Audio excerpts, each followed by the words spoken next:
Guys welcome back to our channel happy family blog. তো আজ আমরা চলে এসেছি নতুন একটা ব্লগ নিয়ে। আজ আছে শিলাদিদির বাড়িতে ঠাকুর বাড়ি, তো ওখানে আমরা যাচ্ছি। তো ভাবলাম যে ওইখানে রাধা দামোদরের বাড়ি কীভাবে হয়, কী কী ভোগ প্রসাদ দেওয়া হয়, সব কিছু তোমাদের সাথে শেয়ার করব। তো চলো ব্লগটা দেখতে থাকো। আমরা এখানে পৌঁছে গেছি।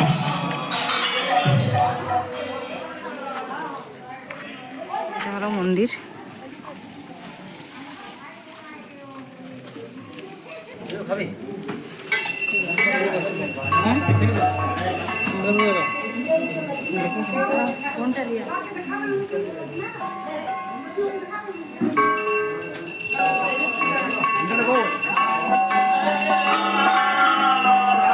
নিমন্ত্রণ থাকে, প্রায় 120 জনের মতো আছে। ওই প্রথম ব্যাচ খেতে বসেছে। তবে একটাই ভালো ব্যাপার যে এতজনের নিমন্ত্রণ থাকলেও পুরো ভোগ রান্না কিন্তু বাড়ির মহিলারাই করেন।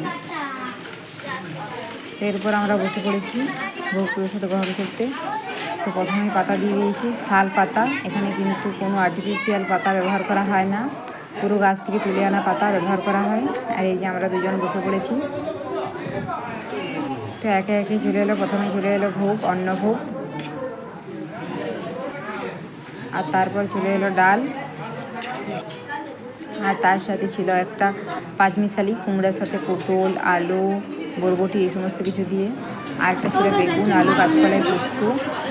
আর তারপর ছিল চাটনি, আর তারপর ছিল পরমান্ন। আর তো শিলাদির ঘর থেকে আমরা চলে এসেছি ওই বিকেল নাগাদ। তো রাধা দামোদরের ভোগ খেয়ে আমাদের তো দারুণ লেগেছে। আর ভ্লগটা তোমাদের কেমন লেগেছে অবশ্যই আমাকে কমেন্ট করে জানাবে। আজকের ভিডিওটা এখানেই শেষ করছি। আমার ভিডিও যদি ভালো লাগে তাহলে অবশ্যই লাইক, কমেন্ট, শেয়ার করে চ্যানেলটা সাবস্ক্রাইব করে দিও। Tata guys.